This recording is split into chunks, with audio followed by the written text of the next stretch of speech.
ଦେଖ ଭିଡିଓଟାକୁ ଆଗ।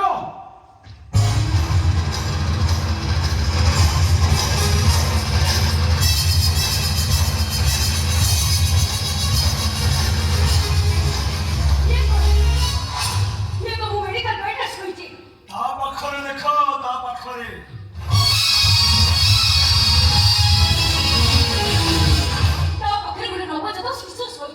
ତମ ଛୁଆ ଭଲ ଭାବରେ ଦେଖ।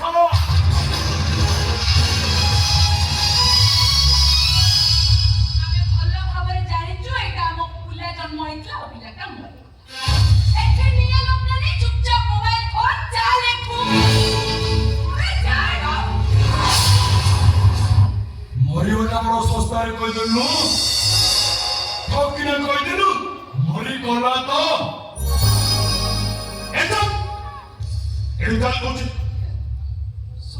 ଖାଲି ତ କନ କନ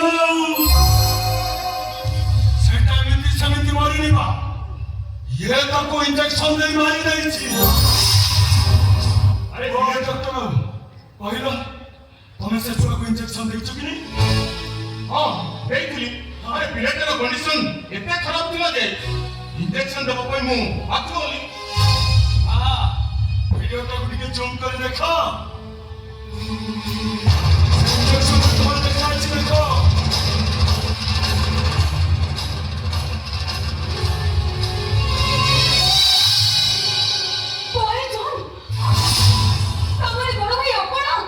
Yes, ସେଇ ବିଷ ଇଞ୍ଜେକ୍ସନ ଦେଇ ମାରି ଦେଇଛି ତମ ବଡ଼ ଭାଇ, ମାରି ଦେଇଛି ତମ ଛୁଆଟାକୁ ଇଏ।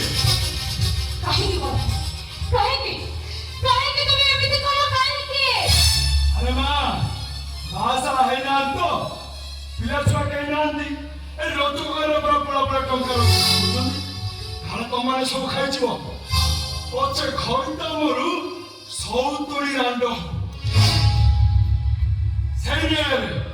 ସେଇ ନ୍ୟାୟରେ ତମ ଛୁଆଟାକୁ ମାରି ଦେଇଛି, ମାରି ଦେଇଛି। ଏଇଟା ମୁଁ ଭଗବାନଙ୍କୁ ଡାକୁଛି, ତତେ ସେ ଭଲୁଆ ହାତୀ ଆସି ଚକଟି ଚକଟି ଚକଟି ମାରିବ ତୁ ଶଳା।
ତମେ ମୋ ବଡ଼ ପରିବାରକୁ ହାତ ଉଠେଇ ପାରିବ।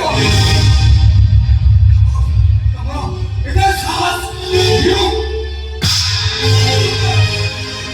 ଏ ସୂର୍ଯ୍ୟ ତୁ କଣ ପାଗଳ ହେଇଗଲୁଣି? ହଁ ଭାଇ, ମୁଁ ପାଗଳ ହେଇଗଲି। ଏଇଟା ମେଡ଼ିକାଲ ଫେରିଲା ବେଳଠାରୁ ମୁଣ୍ଡକୁ ସେ କାମ କରୁନି। ହଁ ହଁ ମୁଁ ପାଗଳ ହେଇଯାଇଛି। ବଡ଼ ଭାଇ ମାରିଛନ୍ତି। ପଚାର ତମେ ବଡ଼ ଭାଇଙ୍କୁ। କୁହ ଡକ୍ଟର ଅମ୍ଳାନ ସାମନ୍ତରାୟ। ନିଜ ସାନ ଭାଇ ମୁଣ୍ଡ ଉପରେ ହାତ ରଖିଥିବ। ମୋ ପୁଅ ଜନ୍ମ ହେଇସାରିଲା ପରେ ତମେ ତାକୁ ଇଞ୍ଜେକ୍ସନ ଦେଇଥିଲ କି ନାହିଁ? ଆଉ ସେ ଇଞ୍ଜେକ୍ସନଟା ଭଲ ଇଞ୍ଜେକ୍ସନ ଥିଲା ନା ବିଷ ଇଞ୍ଜେକ୍ସନ ଥିଲା?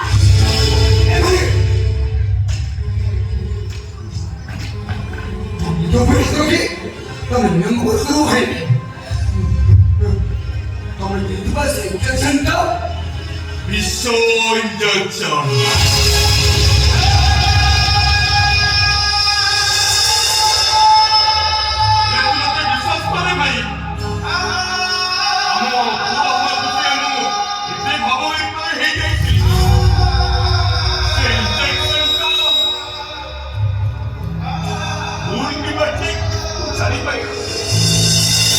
ପିଲାଟାକୁ ମାରିଦେଲୁ।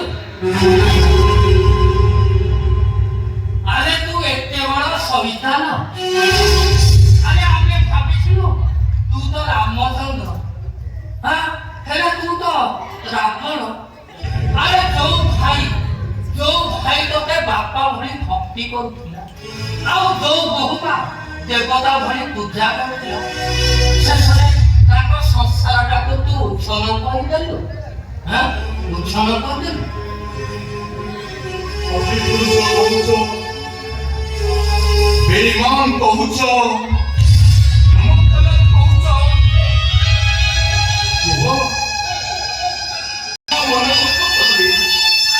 ଯଦି ପାରୁଛ ତମେ ସମସ୍ତେ ମିଳିମିଶି ମୋତେ ମାରିଦିଅ। ପ୍ରତିବାଦ କରିବେନି ମୁଁ ମୋ କଲିଜାକୁ ମାଟି ଯାଉଛି। ଯଦି ତମ ପଇସାକୁ ଏତେ ରଖୁଛେ ତାହେଲେ ଏଠି ଜାଣି ଯାଉନ କଣ ଏଠି ଆରେ ଏଇଟା ଭାଇ ନୁହଁରେ, ଏଇଟା ଗୋଟେ କଷେଇ, ଆଉ ଏଇଟା ଗୋଟେ ଅଶ୍ମାସର। ଆରେ ନିଜେ ତ ବାହାରକୁ ସଂସାର କଲୁନି, ଶେଷରେ ନିଜ ହାତରେ ନିଜ ବଂଶଟାକୁ ଦୂରେଇ ଦେଲୁ। ଶେଷରେ ପିଲାଟାକୁ ମାରିଦେଲୁ ତୁ। ଯିବିବୁ ତମ ଛଡା ଏ ଦୁନିଆରେ ମୋର ଆଉ କିଏ ଅଛି? ବାବୁର ଭଗବାନଙ୍କର ସ୍ଥାନ ଗାଁ ଶେଷ ବଡ଼ ପଛରେ। ତମେ ତ କଥା କରୁଛ। ହଁ, ବୋହୂମା ଠିକ କହିଛନ୍ତି। ଆରେ ବାପା, ଯିଏ ନିଜ ହାତରେ ନିଜ ପିଲାଟାକୁ ମାରିଦେଲା, ଆଉ ସିଏ ଯେ କେତେବେଳେ ତମ ଦିଟାକୁ ନ ମାରି ପାରିବ ତାର ଗ୍ୟାରେଣ୍ଟି କିଏ ଦବ? ଆରେ ତମେ ଲକ୍ଷ ଲକ୍ଷ ଟଙ୍କା ଦେଇ ପିଲା ତିଆର କରୁଛ, ଆଉ ଏ ଫସଲଟା ଜାଣିଲେ ଏ ସତିଆ ପେଟର ପିଲାଟାକୁ ମାରିଦବ। ନାଇଁ ନାଇଁ ବାବୁ, ମୁଁ ସେମିତି ହବାକୁ କେବେ ହେଲେ ବି ଦେବିନି। ମୋ ଜୀବନର ଶେଷ ଆଶା ଭୁଲିଦେବାକୁ ମୁଁ କେବେ ହେଲେ ବି ଦେବିନି। ଏ ସୂର୍ଯ୍ୟ, ତମେ ଏଠି ଠିଆ ହେଇଛ କଣ? ତମେ ତମ ବଡ଼ ଭାଇকে ଘର ବାହାର କରିବ ନା ମୁଁ ଏ ଘରୁ ଚାଲିଯିବି? ଏଇ 5 ମିନିଟ ଭିତରେ ଏ ଘରୁ ବାହାର କରିଦିଅ, ତା ନହେଲେ ମୁଁ ବୋଉ ମାକୁ ନେଇ ଥାନାକୁ ଯିବି, ଆଉ ନାଁରେ ଶିଶୁ ହତ୍ୟା କେସ୍ ଦେବି। ଶେଷରେ ଏଇଟାକୁ ଫାଶୀ ହେଇଯିବ, ଜେଲ୍ ହେଇଯିବ ଏଟାକୁ।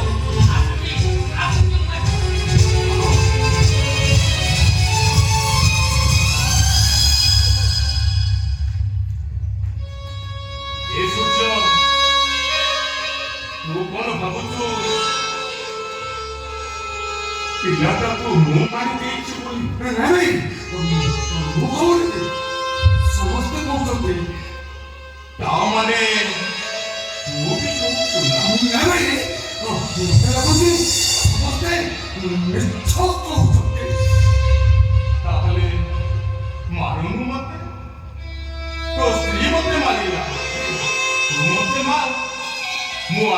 କହିଲେ ଏ ଘର ଛାଡ଼ି ଚାଲିଛି।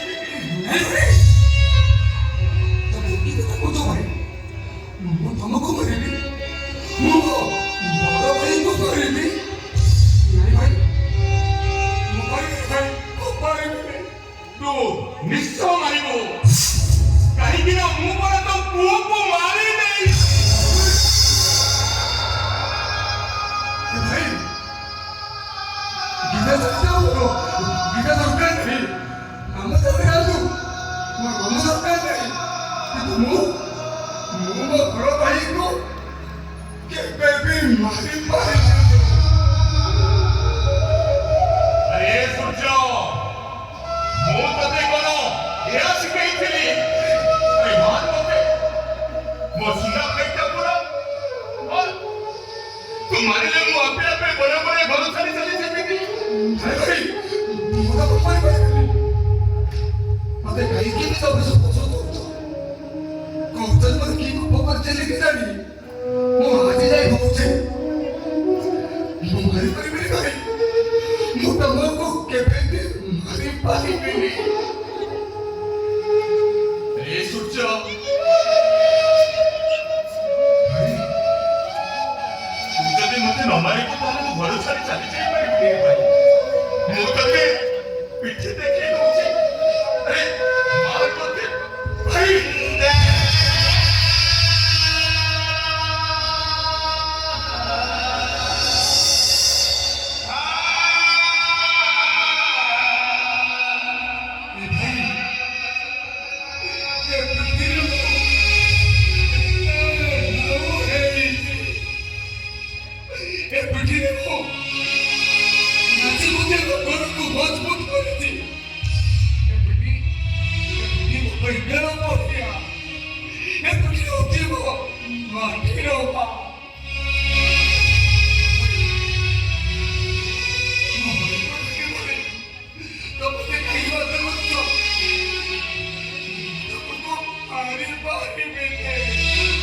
ତୁ ଯଦି ମତେ ନ ମାରିବୁ ମୁଁ ଏ ଘର ଛାଡ଼ି